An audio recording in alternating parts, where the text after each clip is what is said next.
2 Samuel 14 അധ്യായം 1 മുതൽ 33 വരെയുള്ള വാക്യങ്ങൾ.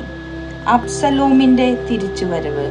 രാജാവിന്റെ ഹൃദയം അബ്സലോമിനെ പാർത്തിരിക്കുന്നെന്ന് സെരൂയയുടെ മകൻ യോവാബ് ഗ്രഹിച്ചു. അതുകൊണ്ട് അവൻ തെക്കോവായിലേക്ക് ആളയച്ച് സമർത്ഥയായ ഒരു സ്ത്രീയെ വരുത്തി, നീ ഒരു വിലാപക്കാരിയായി നടിക്കുക. വിലാപ വസ്ത്രം ധരിച്ച് തൈലം പൂശാതെ മരിച്ചവനെ കുറിച്ച് വളരെ ദിവസമായി ദുഃഖിച്ചിരിക്കുന്ന സ്ത്രീയെ പോലെ പെരുമാറുക. എന്നിട്ട് രാജസന്നിധിയിൽ ചെന്ന് ഞാൻ പറയുന്നത് പറയുക എന്ന് യോവാബ് അവളോട് ആവശ്യപ്പെട്ടു. പിന്നെ പറയേണ്ട കാര്യം അവൻ അവൾക്ക് വിവരിച്ചു കൊടുത്തു. തെക്കോവക്കാരി രാജസന്നിധിയിൽ ചെന്ന് സാഷ്ടാംഗം നമസ്കരിച്ചു. അവൾ പറഞ്ഞു, തിരുമേനി സഹായിക്കണമേ, എന്താണ് നിന്റെ പ്രശ്നം? രാജാവ് ചോദിച്ചു. അവൾ പറഞ്ഞു, അടിയൻ ഒരു വിധവയത്രേ, എൻ്റെ ഭർത്താവ് മരിച്ചുപോയി. അങ്ങയുടെ ദാസിക്ക് 2 പുത്രന്മാരുണ്ടായിരുന്നു. അവർ വയലിൽ വെച്ച് വഴക്കിട്ടു. അവരെ പിടിച്ചു മാറ്റാൻ ആരുമില്ലായിരുന്നു. ഒരുവൻ മറ്റവനെ അടിച്ചു കൊന്നു. ഇപ്പോഴോ എൻ്റെ ചാർച്ചക്കാരെല്ലാവരും ഈ ദാസിക്കെതിരെ തിരിഞ്ഞിരിക്കുന്നു. സഹോദരനെ കൊന്നവനെ വിട്ടുതരിക, മരിച്ചവനു വേണ്ടി ഞങ്ങൾ പ്രതികാരം ചെയ്യട്ടെ, അങ്ങനെ അവൻ്റെ വംശം നശിപ്പിക്കട്ടെ എന്ന് പറയുന്നു. ശേഷിച്ചിരിക്കുന്ന കണ്ണിൽ കൂടി അവർക്കെടുത്തും എൻ്റെ ഭർത്താവിൻ്റെ നാമം നിലനിർത്താൻ ഭൂമുഖത്ത് ഒരവകാശി പോലും ഇല്ലാതെയാകും. അപ്പോൾ രാജാവ് പറഞ്ഞു, വീട്ടിലേക്ക് മടങ്ങുക, നിന്റെ കാര്യത്തിന് ഞാൻ നിർദ്ദേശം കൊടുത്തുകൊള്ളാം. തെക്കോവാക്കാരി പറഞ്ഞു, തിരുമേനി, കുറ്റം എൻ്റെയും എൻ്റെ പിതൃഗൃഹത്തിൻ്റെയും മേൽ ഇരിക്കട്ടെ. രാജാവും സിംഹാസനവും കുറ്റസ്പർശമേൽക്കാതിരിക്കട്ടെ. ആരെങ്കിലും നിന്നെ ഭീഷണിപ്പെടുത്തിയാൽ അവനെ എൻ്റെ അടുക്കൽ കൊണ്ടുവരിക. അവൻ നിന്നെ വീണ്ടും ശല്യപ്പെടുത്തുകയില്ല, രാജാവ് കൽപ്പിച്ചു. അപ്പോൾ അവൾ പറഞ്ഞു, രക്തത്തിന് പ്രതികാരം ചെയ്യാൻ വീണ്ടും കൊല നടത്തി എൻ്റെ മകനെ നശിപ്പിക്കാൻ ഇടവരാതിരിക്കാൻ തിരുമേനി അങ്ങയുടെ ദൈവമായ കർത്താവിനെ വിളിച്ചപേക്ഷിക്കണമേ. രാജാവ് പറഞ്ഞു, കർത്താവാണേ, നിന്റെ മകൻ്റെ തലയിൽ ഒരു മുടി പോലും വീണു പോവുകയില്ല. അപ്പോൾ അവൾ പറഞ്ഞു, തിരുമേനി, അങ്ങയുടെ ദാസി ഒരു വാക്കുകൂടി ബോധിപ്പിച്ചു കൊള്ളട്ടെ, പറയുക. രാജാവ് അനുവദിച്ചു. അവൾ പറഞ്ഞു, എന്തുകൊണ്ട് ദൈവത്തിനെതിരായി അങ്ങ് ഇതേ തെറ്റ് ചെയ്തിരിക്കുന്നു? പ്രവാസത്തിൽ നിന്ന് സ്വപുത്രനെ മടക്കി കൊണ്ടുവരാത്തത് കൊണ്ട് അങ്ങയെ തന്നെ കുറ്റം വിധിച്ചിരിക്കുന്നു. നാം എല്ലാവരും മരിക്കും. നിലത്ത് വീണ ചിതറിയാൽ തിരിച്ചെടുക്കാൻ വയ്യാത്ത വെള്ളം പോലെയാണ് നാം. ബഹിഷ്കരിച്ചവനെ എന്നും പരിത്യക്തനായി ഉപേക്ഷിക്കാതിരിക്കാനുള്ള മാർഗം തേടുന്നവന്റെ ജീവനിൽ ദൈവം കൈവയ്ക്കുകയില്ല.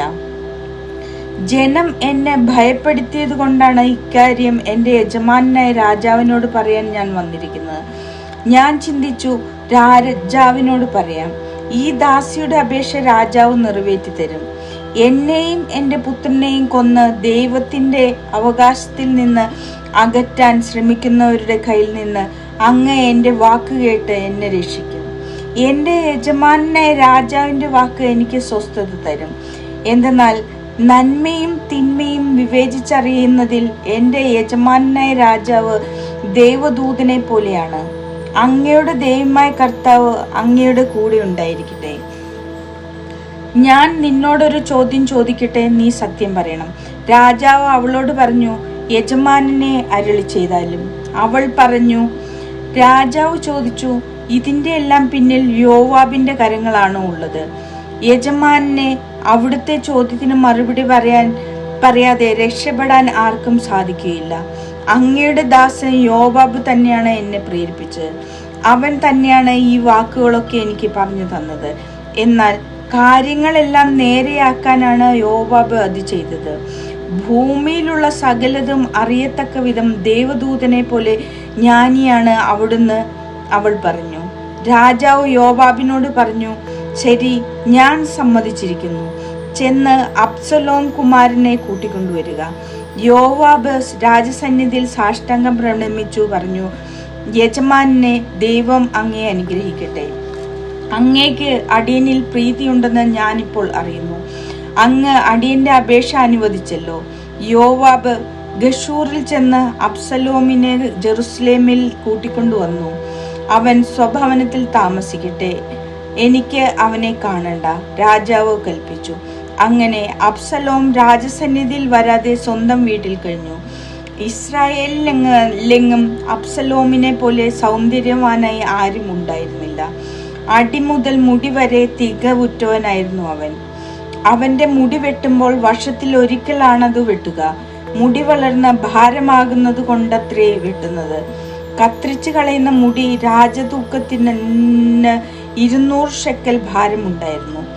അബ്സലോമിന് 3 പുത്രന്മാരും താമാർ എന്നു പേരുള്ള ഒരു പുത്രിയും ജനിച്ചു. അവൾ അതീവ സുന്ദരിയുമായിരുന്നു. രാജസന്നിധിയിൽ ചെല്ലാതെ 2 സംവത്സരം അബ്സലോം ജെറുസലേമിൽ താമസിച്ചു. രാജാവിന്റെ അടുത്തേക്ക് അയക്കേണ്ടതിന് അവൻ യോവാബിനെ വിളിപ്പിച്ചു. എന്നാൽ യോവാബ് അവന്റെ അടുക്കൽ ചെന്നില്ല. അവൻ 2ാമതും ആളയച്ചു, യോവാബ് ചെന്നില്ല. അപ്പോൾ അബ്സലോം ദാസന്മാരോട് പറഞ്ഞു, നോക്കൂ, യോവാബിന്റെ വയൽ എന്റേതിനടുത്താണല്ലോ, അതിൽ യവം വളരുന്നു, നിങ്ങൾ ചെന്ന് അതിന് തീ വെക്കൂ. അങ്ങനെ അബ്സലോമിന്റെ ഭൃത്യന്മാർ വയലിനെ തീ വെച്ചു. യോവാബ് അബ്സലോമിന്റെ വീട്ടിൽ ചെന്ന്, നിന്റെ ദാസന്മാർ എന്റെ വയലിന് തീ വെച്ചതെന്തിന് എന്ന് അവനോട് ചോദിച്ചു. ഞാൻ വിളിച്ചിട്ട് നീ വരാഞ്ഞത് കൊണ്ട് തന്നെ. ഗഷൂറിൽ നിന്ന് ഞാൻ ഇവിടെ വന്നതെന്തിന്? അവിടെ താമസിക്കുകയായിരുന്നു കൂടുതൽ നല്ലത് എന്ന് നിന്നെ അയച്ച രാജാവിനോട് എനിക്ക് പറയണമായിരുന്നു. അബ്സലോം മറുപടി പറഞ്ഞു. അവൻ തുടർന്നു, ഞാൻ രാജസന്നിധിയിൽ ചെല്ലട്ടെ, എന്നിൽ കുറ്റമുണ്ടെങ്കിൽ അവൻ എന്നെ കൊല്ലട്ടെ. അപ്പോൾ യോവാബ് രാജസന്നിധിയിൽ ചെന്ന് വിവരം പറഞ്ഞു. രാജാവ് അബ്സലോമിനെ വിളിപ്പിച്ചു. അങ്ങനെ അവൻ വന്ന് രാജസന്നിധിയിൽ സാഷ്ടാംഗം പ്രണമിച്ചു. രാജാവ് അബ്സലോമിനെ ചുംബിച്ചു.